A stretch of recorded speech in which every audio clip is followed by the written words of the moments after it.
External Affairs Minister S. Jaishankar spoke to his Kuwaiti counterpart about the fire tragedy in Kuwait City, in which over 40 Indians are feared to have died. According to reports, the fire broke out in a 6th-floor building that was crammed with migrant workers in the city's Al Mangaf area.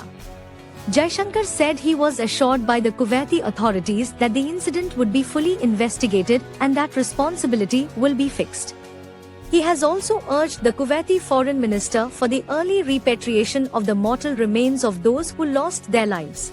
As promised by the Bharatiya Janata Party in its manifesto, all 4 gates of Puri Jagannath Temple were opened for devotees on Thursday.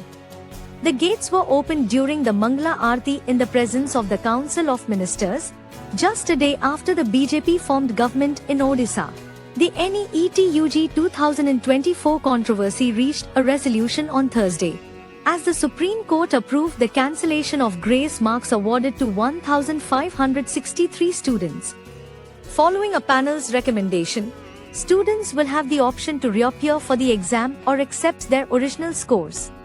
Supreme Court takes into record the statement of NTA that a retest of 1,563 students will be notified today itself, and it would likely be held on June 23 and results would be declared prior to June 30, so that counselling in July is not affected. And Karnataka Home Minister said that former Chief Minister B.S. Yediyurappa will be arrested by the Criminal Investigation Department in the POCSO case if necessary. Yediyurappa has approached the High Court seeking quashing of the POCSO case against him. He has also sought a stay on the investigation.